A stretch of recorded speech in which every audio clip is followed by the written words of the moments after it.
¿Cómo están? ¿Bien? Qué alegría reencontrarnos. Aquí en este rinconcito donde tomamos un cafecito, donde hablamos con personajes de la política, del mundo del espectáculo, del mundo del deporte, o con gente que no es conocida, pero que se mueve muy bien en el arte de vivir. Es un arte vivir, es un arte sonreír, es un arte respirar y ponerle el pecho a los problemas. Y si se pone el pecho con una sonrisa, ya es una cosa, tarea cumplida, ya es una cosa importantísima. Importantísima. A mí me sabían decir, no sé, doña Rosa, don Paco, si ustedes estarán de acuerdo conmigo, pero me sabían decir que enfrentar un problema con una sonrisa ya es comenzar a solucionar el problema. Yo creo que tan equivocados no deben estar. Y hoy hemos invitado a un amigo que está en el mundo del deporte. Fue jugador de tenis y ahora es entrenador profesional de tenis. Con muchos sueños, con muchas ilusiones.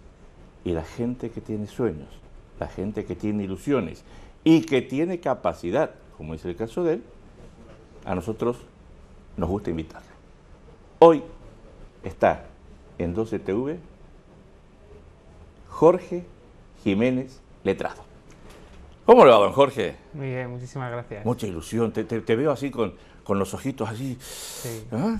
con muchas ganas de hacer cosas. Sí, con muchas ganas. Estoy ahora, pues sobre todo en Estados Unidos trabajando y estoy muy contento. Hemos estado aquí un tiempo, digo hemos porque también estoy aquí con el jugador y hemos estado aquí un tiempo pues con él trabajando y ayudándole a que también vea lo que es el tenis aquí un poquito en España, en la costa de Levante, que es un tenis muy bueno, para aprender muchas cosas. Y ahora pues nos volvemos en unos días, otra vez para allá. Te vuelves a Estados Unidos. Sí. Claro, pero es que, claro, este muchacho, antes de ir a Estados Unidos hay una historia, porque estamos hablando del último capítulo, por ahora, de este libro, de la vida de Jorge Jiménez Letrado. Porque Jorge nace ¿dónde? En Madrid. En Madrid. ¿Tu papá, tu mamá? También son de Madrid. Son de Madrid. Toda mi familia de Madrid. Bien. ¿Y papá, tenista también? No. ¿Mundo del deporte? No, mi padre organero. Organero en el sentido de arreglar y hacer órganos de tubos de iglesias. Trabajo muy bonito para mí. Pues yo quiero hablar con tu padre. ¡Qué profesión! Sí, y muy pocos en España, muy poquitos. ¡Qué pedazo de profesión! Me encanta. Sí. Ahora por tanto tiempo trabajando ahí, tiene algunos problemas de oído. Ajá. Por el tema de afinación. Sí. Pero bueno, la verdad que es algo muy curioso, ¿no? Y bueno, pues la verdad que tampoco nos animó mucho a mi hermano y a mí, porque somos dos hermanos, para hacer eso, y bueno, nos inclinó hacia el deporte porque le gustaba un poquito el tenis, pero de manera recreativa, y fuimos nosotros por nuestro lado los que seguimos en el deporte. Qué lindo que suena organero. Sí. Qué bueno, me encantó. Sí. Por lo tanto, tu padre es músico. Sí, eso es. Sí, a él le encanta la música. Sí. Toca poquito para afinar los órganos y poquito más. Ajá. Pero sí, de la música desde muy pequeñito, desde los 18 años. ¿Cómo se llama papá? José Luis. José Luis. ¿Y mamá? Alicia. Alicia. ¿Y a qué se dedica Alicia? Alicia trabajó para el gobierno, un poco pues, secretaria, lo típico pues en colegios, secretaría, cosas así. Bien. Y bueno, ya están los dos retirados y aquí en Alicante. ¿Y el tema deportivo por dónde viene? ¿Por el lado de papá, por el lado de mamá? Quizá un poquito más por el lado de papá. Ajá. Porque nosotros dábamos clases, mi hermano y yo dábamos clases de muy pequeñitos, pues, en una organización de allí de Madrid, y empezamos un poquito los fines de semana, y luego, bueno, pues entre semana también a entrenar un poco, compaginarlo con el colegio, y de ahí un poquito más, y bueno, llegó un momento en el que decidimos venirnos a esta zona, a Alicante, a la Academia de Juan Carlos Ferrero, y estuvimos ahí un tiempo, pues sobre todo cuando ya pasamos la época más de adolescentes, y de ahí enlazamos también a Alicante en el grupo de competición en Montemar, y bueno, y ya pues mi hermano se quedó aquí y yo me moví un poquito más también por Marbella, otros sitios, otros entrenadores, y ahí empezamos, bueno, y ahí continuó pues todo lo que fue el plano deportivo. Bien. Y también el comienzo también de entrenamiento, también de entrenador. O sea, tu hermano también tiene el tema del tenis. Sí. ¿Y tu hermano se llama? Marcos. Y mi hermano está aquí en el Club Sport Club, lleva la competición, el grupo de competición, Sport Club Tennis Competition. Ahí en Sport Club está destacando una chiquita a la que yo aprecio mucho. Su padre fue un gran futbolista, aparte de una gran... lo conozco. Pavlicic. Sí, Tea, justamente hace 2 días ha quedado campeona de España en su categoría. Un poquito contra pronóstico, Sí. pero es una chica que se lo merece, A mí me se lo encantó. merece todo. Yo cuando vi la foto de que había ganado me encantó. Sí. Y como me estoy haciendo viejo, Jorgito, me emociono yo con estas cosas, ¿no? Sí. Soy de emocionarme. Sí. Y ojalá que eso lo mantenga siempre. El hecho de emocionarte, porque quiere decir que si te emocionas, estás viviendo intensamente. Estás vivo. Y el deporte es emoción también. Sí, mucha emoción. Te pasan muchas cosas por la pista cuando estás jugando y luego cuando lo ves desde fuera, como pasa con los toros, ¿no? Pues sí, te pasan muchas cosas y hay muchos nervios y muchas sensaciones que yo creo que es importante tener un poquito de claridad y saber un poco controlarse. Creo que ahí es un deporte, bueno, por lo menos el deporte individual es mucho de autocontrol para primero ganarse uno mismo y entonces ser más fácil buscar la victoria en el marcador, aunque yo personalmente pienso que tiene que ser algo secundario, ¿no? Es más importante sentirte bien contigo mismo, hacer tus planes y que sea el resultado una consecuencia, ¿sabes? Para tú superarte y estar satisfecho, ¿sabes? Jorgito, ¿qué aprendiste con Juan Carlos Ferrero?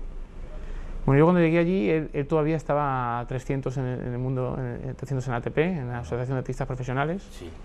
y rápidamente a los 6 meses se puso 40.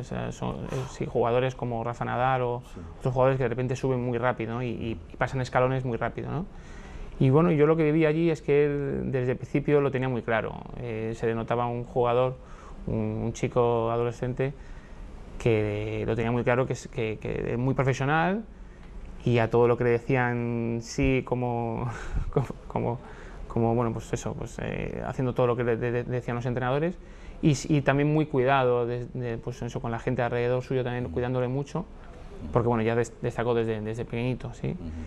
Y bueno, yo lo que aprendí, pues eso, que sobre todo muy profesional en todo, y entonces bueno, pues iba para arriba y fue para arriba muy rápido. Un buen círculo. Un buen círculo. De gente sí. que lo cuidaba. De gente que lo cuidaba, sí, creo que eso es importante, desde el entrenador a la familia, que haya un buen círculo, que haya un buen orden, ¿no? de que el jugador tenga pocas voces. Creo que es algo importante, que tenga pocas voces y esas voces le lleven a dar lo mejor de sí mismo. Creo que eso es algo que a mí me gusta mucho, el que uno aprenda a dar lo mejor de uno mismo, y entonces a partir de ahí seguro que va a tener opciones para poder enfrentarse a los mejores, si tiene una serie de habilidades yo creo, talentos y habilidades también es importante, pero sobre todo de trabajo, ¿no? Creo que el trabajo constante pues al final te ayuda a estar ahí y tener tus opciones para tener buenos resultados también. Porque tú vienes a la escuela de Juan Carlos Ferrero como tenista. Sí. ¿Y cuándo decides esto de ser entrenador de tenis me apasiona? Bueno, porque esto lo voy a decir yo. Sí. Tú eres entrenador de tenis y eres de los buenos. Digamos las cosas como son. Dice que en la vida hay que ser humilde, pero en este caso, que tú lo eres, en este caso también hay que ser correcto, hay que decir la verdad. Tienes un muy buen currículum y estás muy bien conceptuado dentro del mundo del tenis en la Comunidad Valenciana, por no decirte España, pero estás muy y eso no se gana de un día para otro. Bueno, busco hacerlo lo mejor que puedo. Yo después de la academia de Ferrero, como te he dicho, seguí como jugador varios años, entonces estando en Alicante, en el Club Montemar, luego en Marbella también con José Imaz, también con un entrenador allí, y fue el que me dio la puerta, el que me animó a dar mis primeras clases. Hice un poquito de todo, clases en inglés, incluso algo también de pádel, un poco para empezar ahí a adorarme y ver cómo me sentía. Y entonces vi que era una parte también que creo que pensé y sentí que podía aportar, ¿sabes? Porque luego también llegó un momento en el que, en ese momento también ya me empezó a interesar mucho todo relacionado con el desarrollo personal, el autoconocimiento, la mejora. Y entonces, bueno, estaba en ese plano que a veces pasa que te ocurre una cosa en la vida y entonces cambias mucho y empieza a interesarte mucho todo lo que es la mehora, ¿no? La superación, ¿no? Y algo más interno, ¿no? Y de lo interno ir más a lo externo, no estar tanto en lo externo. Y entonces ahí fue cuando al poco tiempo también encontré el coaching también, y entonces dije, pues con esta herramienta también puedo ayudar bastante al deportista más en un plano mental. Y entonces, bueno, pues ahí me fui formando. Yo siempre, a mí me gusta decir que me formo con la gente con la que estoy, con los entrenadores que he tenido, y todo lo que voy creando, pues y vas integrando en tu entrenamiento, pues pienso que de todo el mundo tiene una parte, ¿sabes? Entrenador profesional de tenis. Para ser entrenador profesional de tenis, una persona tiene que saber tenis, tiene que saber preparación física, tiene que saber psicología, tiene que tener olfato para saber cuándo el jugador está bien, cuándo está mal, cuándo va a ser receptivo a un consejo y cuándo no. Tiene que saber manejar muy bien como dice, el tempo del jugador. ¿De qué me estoy olvidando? ¿Qué más tiene que saber un entrenador profesional de tenis? Pues yo creo que más o menos lo has dejado claro. En resumen, sí, creo que si vienes de la pista como jugador es más sencillo, pero también hay muy buenos entrenadores que han jugado poco, ¿vale? Entonces también bueno, pues oye, al final estudiando y moviéndote y teniendo la experiencia y viajando, porque el tenis es un deporte mucho de viajar, y entonces eso también te da mucha visión, pues como acabas de decir, pues entonces empiezas a ver esos detalles que son importantes luego para trabajar con el jugador. Terminas haciéndote un familiar, entre comillas, del tenista, porque como tú dices, se viaja mucho. Sí. Tú eres su compañero.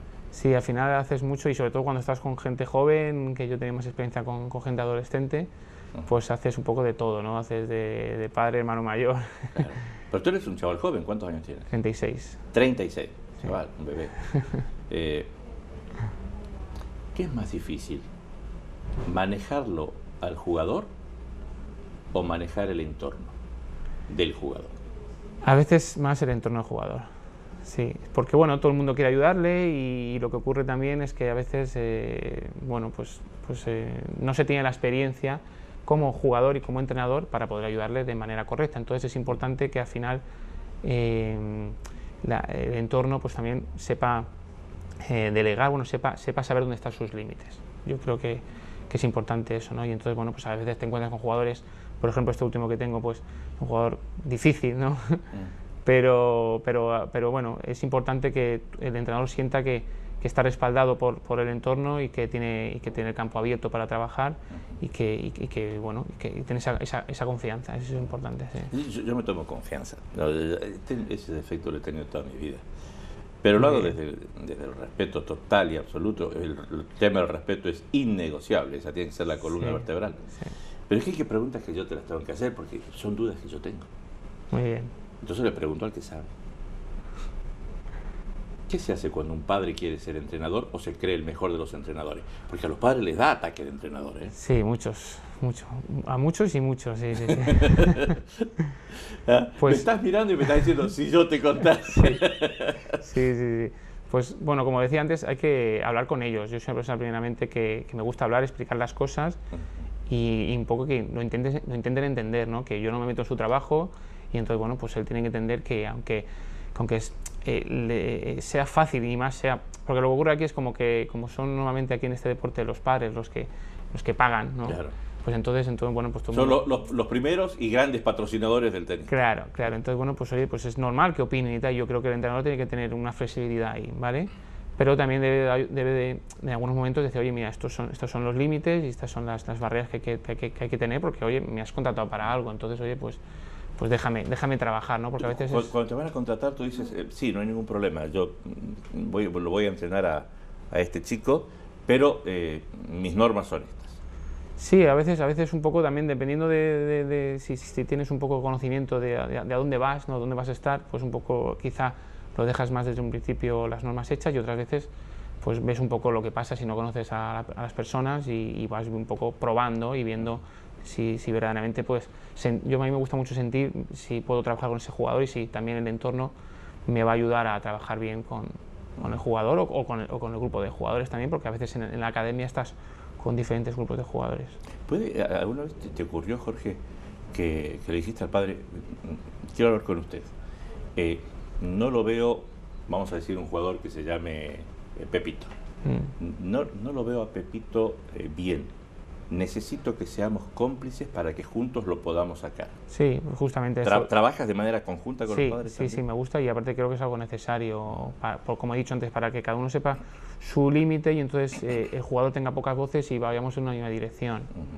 Entonces sí me ha pasado de tener que hablar con el padre y entonces, bueno, pues animarlo y buscar por esa vía de trabajo para que también el jugador vea que yo estoy respaldado por su familia, ¿no? y que están conmigo al 100%, ¿no? Y entonces yo lo que digo, a veces el jugador tiene que saber que tiene que ser también, tiene que ser respetuoso y ser humilde, y el entrenador tiene más experiencia, y el jugador a veces, aunque le cuesta, sobre todo cuando es un jugador adolescente, ¿no? Pues tiene que saber que las cosas se dicen por algo, y sobre todo es para ayudar porque, bueno, porque tienes una experiencia como entrenador, como jugador, y él todavía no la tiene. Entonces, bueno, pues a veces ocurre ahí que cuesta un poco porque el jugador se piensa que lo sabe todo. Ahí está. Sí.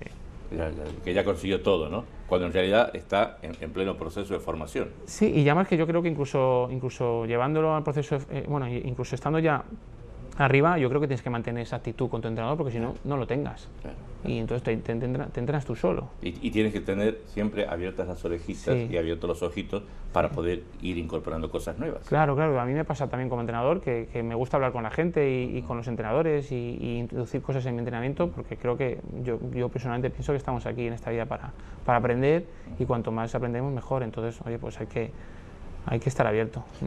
Jorge, si te dije negativo que estás, no, yo te voy diciendo porque soy padre también de un adolescente y sé los problemitas que van surgiendo, o por lo menos creo saberlos, por eso te pregunto. Sí. Y cuando consigues hacer piña con los padres y lo tienes más o menos todo controlado, aparece la noviecita, aparece la novia o el novio. Yeah. ¿Cómo hacemos ahí? Bueno, yo todavía no he tenido esa experiencia. Te sonríes. ¿Vale? Pero bueno, yo pienso que en ese sentido, pues bueno, pues hay que también hablar con el jugador mucho, porque al final hablas mucho con el jugador, se hace un trabajo, como decías antes, muy psicológico, con estructura o menos, pero al final el entrenador de tenis también es muy psicológico. Y hay que hablar con él para decirle que sepa tener también sus parcelas, ¿no? Y entonces, oye, pues cuando estamos en la pista, ahora nos vamos de viaje, y entonces, bueno, oye, pues ten tus momentos con novia, si tienes novia, pero oye, hay que saber un lugar para cada claro. cosa, y cada cosa en su lugar, sabía decir el abuelo. Eso es. Ese es el secreto. Claro. Y bueno, y yo creo que también es trabajo nuestro como entrenador también para, en todo lo que va surgiendo también, saber poner las parcelas, ¿no? Y los lugares. Bien. Doy vuelta de página a la parte humana, voy a la parte física. ¿Hay que ser muy exigente físicamente o es mejor ser un entrenador y tener aparte un preparador físico? ¿Hay un equipo o en este caso el equipo eres tú solo? Bueno, a veces el entrenador también, y dependiendo de dónde estás, o si estás en los torneos, o también en categorías más juveniles, pues a veces haces esa parte también de preparador físico, ¿no? Pero yo pienso también que es importante la especialización, y bueno, pues si tú eres un entrenador que también tienes tu carrera de INEF y tienes tu experiencia como entrenador, como preparador físico, oye, pues yo lo veo fantástico, pero normalmente se lleva más el que uno esté en la parcela de entrenador, otro esté en la parcela de preparador físico, y poco a poco también se está integrando el tema también mental, con coaching, con psicología. Yo es algo que como me gusta mucho, también me formé ahí, entonces tengo esa puntilla también, también como preparador psicológico. Pero yo pienso en que de alguna manera u otra, a mí me gusta la especialización, y ahora que estoy en Estados Unidos ahí se ve bastante eso, y bueno, yo creo que eso es algo que se está empezando a traer también al mundo del tenis europeo. Digamos que el mundo de la especialización, un profesional en cada área, sería llegar al estado ideal. Sí, eso es. Y bueno, y si en este caso pues tu entrenador lo tiene, pues también es bueno, pero bueno, también por otro lado a veces es bueno también que el jugador también esté llevado por alguna otra persona también en el equipo, pero como he dicho antes, no con muchas voces. Tú sabes que muchas veces cuando se toma el jugador ideal de tenis, según mi gusto, a mí me gusta mucho la fuerza, ¿no? No sé si te suena Guillermo Vilas, fue un jugador, sí que me suena, jugador de Argentina. Sí, se inventó, bueno, se dice que él inventó un golpe, el Gran Willy. La Gran Willy es de él, que es muy de... ¿Y por qué me meto yo en cosas que no me corresponden? Cuéntala tú a la Gran Willy, que lo vas a hacer mucho mejor. ¿Cómo es la Gran Willy? Bueno, la Gran Willy es un golpe en el que te pasa la pelota por encima, sí, ¿vale? Y entonces, bueno, pues en vez de darte la vuelta a hacer un golpe, sí, o en este caso si ves que la bola viene alta y te da tiempo, pues haces un remate, ¿vale? Pues te das la vuelta y de espaldas, pues la dejas caer casi hasta el suelo y entonces la pasas por debajo de las piernas. Sí, esa es. Entonces, bueno, pues necesitas una serie de habilidad, ¿vale? Para hacerlo. Y es un golpe muy... como que todo el mundo, lo típico, oh, tal, ¿no? Sí, cuando se hace, ¿no? Es un golpe muy vistoso. Hacer un tanto con una Gran Willy es como en el fútbol hacer un gol de chilena. Sí, cosas así. No, sí, cosas así. Sí, lo que pasa es que nosotros los entrenadores normalmente decimos que eso hay que hacerlo solo en momentos de mucho riesgo. Sí. O cuando vas un poco en el marcador tranquilo y tal, si no... O como último recurso, cuando no te queda más. Eso, sí, cuando la tienes a lo mejor muy de lejos y entonces no te queda otra, ¿no? Pero si no, si te da tiempo, date la vuelta porque vas a hacer un golpe con... Mejor nosotros ahí somos un poco ahí abogados del diablo porque tenemos que ser exigentes. Te decía, el perfil que a mí me gusta, sí, es el de fuertes mentalmente. Me gusta corazón, y la cabeza fuerte. Sí. Y esa característica, después de Guillermo Vilas, que era mi ídolo de la adolescencia, apareció Nadal. Y decía, este tío me gusta, este es de los míos, este es de mi equipo. ¿Cómo se forma un tío tan fuerte, un deportista tan fuerte mentalmente? Bueno, yo creo que él nace con ese talento mental e interior de fuerza interior. ¿Amor propio? Sí, yo creo que muchísimo amor propio. Mira, yo me acuerdo de algunos partidos que viendo en televisión a él, pues me he emocionado también, como tú decías antes, de cómo la sensación me daba que nadie creía en él. Y bueno, está claro que sí cree su equipo, pero él creyendo a tope en sí mismo, ¿sabes? Ha levantado partidos con Roger Federer, con jugadores muy altos, a base de creer en él y de ser fiel a un esquema de juego, correr muchísimo y de fuerza interior, de amor propio, de creer que puedo, y es así. Yo creo en la ley de la atracción y que cuando tú crees mucho, oye, pues es algo que puedes atraer y mira, y tener esos momentos de poder sacar el partido adelante y aprovecharlos porque estás en un estado bueno. Lo que pasa que, en mi opinión, creo que es importante que aparte de tener esa fuerza mental, pues también tengas un equilibrio, ¿no? Que al final es lo más difícil, ¿no? Bueno. Y tengas esa fuerza, esa motivación. Allí, por ejemplo, en Estados Unidos se ve mucha gente también así, muy motivados y tal, y con muchas ganas y tal, pero ahí hay que tener cuidado porque te vas al extremo y entonces te empiezas a estresar y entonces no tienes un equilibrio, porque al final el tenis también es un deporte también de cabeza, ¿no? Es un ajedrez también muchas veces, ¿sabes? Y hay que saber jugar y cómo jugar a este contrario y cómo saber yo cómo estoy. Entonces creo que Nadal desde un principio ha sido muy maduro, lo han llevado muy bien desde pequeñito también, su equipo y su tío ha sido muy exigente con él en muchas cosas. Bueno, en los libros que puedes leer de su proceso se pueden leer muchas cosas que ha vivido él y yo creo que ya desde el principio, mentalmente, interiormente, tenía ese talento mental de decir que sí, que puede y tirar ahí como sea y sacarlo adelante. Sí. ¿La rodilla de Nadal no está a la altura de su corazón y de su cerebro?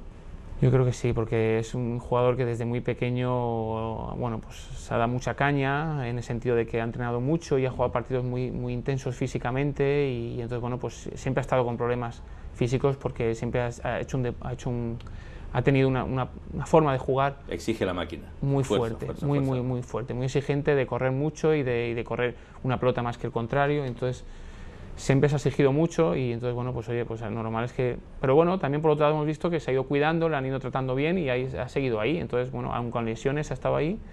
Entonces, veremos a ver si es capaz de seguir. Tú sabes que cuando venía rumbo al canal, para poder tener esta exquisita conversación contigo, yo decía, que no se lo voy a preguntar. No puedo, qué costumbre la mía de hacer este tipo de preguntas, es que no se lo voy a preguntar. Pero es que te lo voy a preguntar. ¿El mejor jugador de tenis de todos los tiempos es? Yo no tengo un jugador específico de todos los tiempos, ¿vale? A mí me han gustado muchos jugadores por lo que te decía antes de especialización, diferentes cosas, ¿no? alguien más completo, a mí me gusta mucho Nadal, por lo que estamos hablando, ¿no? Por esa capacidad de superación personal, ¿vale? Corazoncito aparte, banderita Sí, aparte. sí, banderita aparte, Bien. sí. Y luego como alguien que hace todo bien, pues oye, a mí me ha gustado mucho siempre Roger Federer. Ahora está destacando mucho Novak Djokovic, claro, y entonces, bueno, pues es un jugador con mucho talento, muy completo. Y antiguamente, pues a mí siempre me ha gustado mucho los jugadores de saque y red, de volea, de ser valientes y a la red. Entonces, bueno, pues esos aquí en España ha habido pocos, por no decirte casi ninguno. Y bueno, pues oye, pues Sampras también, alguien que me gustaba mucho, ¿no? Y algún jugador también, este jugador australiano, Patty Rafter también. Sí. Me gustaba mucho también, aunque ya me pasó un poco en mi época la fuerza que tenía también Jimmy Connors también, gente así. Jimmy Connors, Bjorn Borg. Sí. Ay, ¿cómo se llama este Stefan chico? Edberg también, Boris Sí. Becker. Boris Becker, ¿cómo iba? Y este chico que se casó con Steffi Graf. Andrea Agassi también. Andrea Agassi. Andrea Agassi también tiene una historia también muy bonita y bueno, muy enriquecedora también para el tenis, como bueno, se fue de unos extremos a otros y al final acabó siendo número 1 otra vez y bueno, y parece ser que bueno, ahora mismo pues siendo un ejemplo, ¿no? Que en su momento no lo fue tanto. Tú estuviste en la escuela de Ferrero. Sí.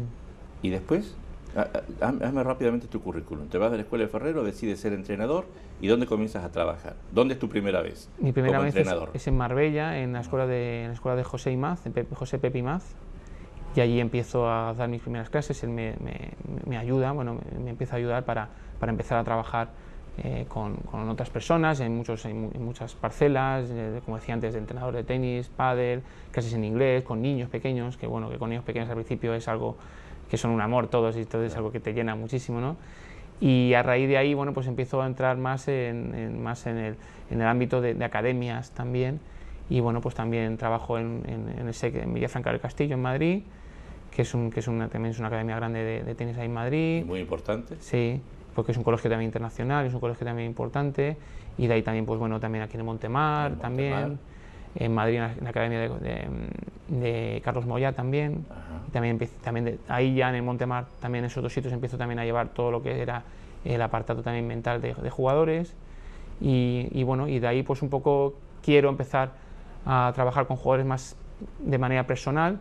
Y entonces bueno, voy haciendo alguna cosa con jugadores, algunos meses, jugadores extranjeros, también españoles, viajo a Lituania con la Federación de Lituania también a trabajar con un jugador allí también unos meses y bueno, y ya llegando más al plano más presente, pues me contactan en una website de entrenadores internacionales de Europa y entonces bueno, pues me dice esta familia que si les ayudo y pruebo un poco con su hijo. Bien.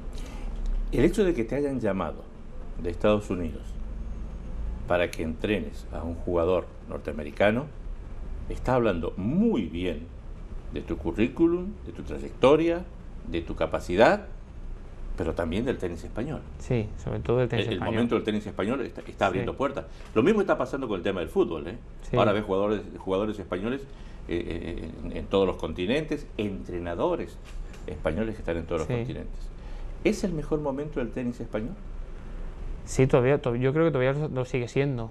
Lo sigue siendo, ¿no? La verdad que yo creo que se marcó un antes y un después con Nadal, aunque anteriormente pues hoy ha habido jugadores muy buenos que bueno, Juan Carlos Ferrero, Carlos Moyá, ¿vale? Que han sido números 1, pues ellos levantaron mucho también el nivel del tenis y bueno, y gente también que estaba con ellos de la mano, ¿no? Como también en su momento pues como ya Les Corretja y jugadores en ese nivel. Y entonces bueno, pues Nadal creó un antes y un después y bueno, pues han salido muchos de jugadores, ¿no? que te puedo nombrar a muchísimos. Aquí tenemos uno muy cercano también, que es de Albacete, pero que vive aquí en Alicante, que es Guillermo García López también, que bueno, no sé si lo mejoró, pero estuvo 23 y creo que andaba este año también cerquita de ese ranking, no sé si todavía mejor, de 23 del mundo, que son palabras mayores, ¿sabes? Tú sabes que estamos en la Comunidad Valenciana. Sí. Teddy, hablaste de todo, pero no hablaste de Ferrer. ¿Qué te pasa, Teddy? Sí, bueno, perdonadme que también se me pasó. No, si el tirón de orejas es para mí, pues yo no te lo pregunté. Pero con Ferrer también coincidí, mira, allí en la Academia de Juan Carlos Ferrero. Qué buen tío que Ferrer. Sí, muy buena gente. Muy buena gente, muy muy humilde también como Nadal y bueno, muy cercano. La verdad que a mí siempre que me ve y yo para nada pues llegué a su nivel, pues siempre se acerca, me da un abrazo, me saluda, me pregunta por mi hermano. Tuvimos un añito como compañeros en la Academia de Ferrero en su momento y que él todavía pues no era lo que soy ni mucho menos, y desde ahí pues se acuerda y bueno, pues siempre que nos vemos, justamente estando con este jugador norteamericano en un torneo de Master Series en Estados Unidos, pues lo típico, bueno, pues estábamos ahí y acaban de entrenar, le digo, David, un autógrafo, sobre todo para el chico este, tal, y él súper amable, me lo dio, tal, me vino a saludar, tal. La gente en la pista decía, bueno, ¿y este que viene a saludar a David, quién es, no? Y yo me saludé ahí, ¿sabes? Me di un abrazo, tal. Como diría un amigo mío, Sí. muy agrandado. La gente preguntaba, ¿quién es ese que está con la raqueta al lado de Jorge? Es David Ferrer. Sí, bueno, al revés. Sí. Bien, esas son satisfacciones. Sí. Las amistades en el mundo del deporte son divinas. Sí, cuando te das cuenta de que alguien tiene esos detalles contigo, pues te emociona, sí. Jorgito, ¿y cuál es el objetivo? ¿Cuál es el camino? ¿Cuál es tu futuro? ¿A dónde quieres llegar? Bueno, a mí verdaderamente me gustaría llevar un jugador a la élite. Bueno, pues ya te digo que he estado con algunos jugadores que estaban ahí en la élite y bueno, y en este caso con Guillermo García como asesor de él y assistant coach, se llama, como segundo en él, y también trabajé con él a nivel mental. Pero llevar a un jugador desde el principio, un adolescente, eso es algo que me apetece, o un jugador, un grupo de jugadores, llevarlos al profesionalismo, aunque tiene muchas etapas y muchos escalones, pero bueno, llevarlo ahí y que más que reconocerme a mí, sino que en ese sentido, pues oye, que él aprenda a jugar y tenga una serie de valores importantes para disfrutar, sentirse bien en la pista y bueno, y que se pueda dedicar, ¿vale? Bien. Porque eso es importante. Ese es el objetivo. Sí. Y vas por el camino, vas rumbo ahí, ¿Qué es el tenis? El tenis es un deporte muy duro, para empezar, sí. Es un deporte muy duro, pero también es muy agraciado también, porque tienes la oportunidad de cada día superarte a ti mismo, y si lo tienes como ese objetivo, pues yo creo que cada día puedes sentir esa motivación para seguir y jugar. Si te metes demasiado en el plano material, en el resultado, es cuando te puedes quemar, porque no tienes a nadie que te ayude, y sobre todo en el momento de que estás en la pista, que estás solo. Entonces es algo que para mí es un espejo muy grande de desarrollo personal. Entonces por ese lado, es un deporte que te puede dar muchas cosas, además de lo que he comentado antes, de que viajas mucho, ves mucha gente, tienes opciones de conocer muchas culturas, y eso es bueno también para tu proceso y aprendizaje en la vida. Que haya suerte. Gracias, muchas gracias. Gracias por todo. Un placer. Doña Rosa, Jorge Jiménez Letrado, entrenador profesional de tenis, entrenador profesional de tenis de exportación, de los buenos. Lo felicito al amigo de Estados Unidos que se puso en contacto con él, porque se está llevando un buen valor. Es un chico que quiere llegar, tiene corazón, le gusta, tiene la cabeza clara, las ideas claras, va por ello. El tenis es un deporte duro, tiene ganas, tiene muchas ganas y es bueno, es muy bueno. Gracias por tomar este café con nosotros. Como siempre, han sido ustedes muy amables.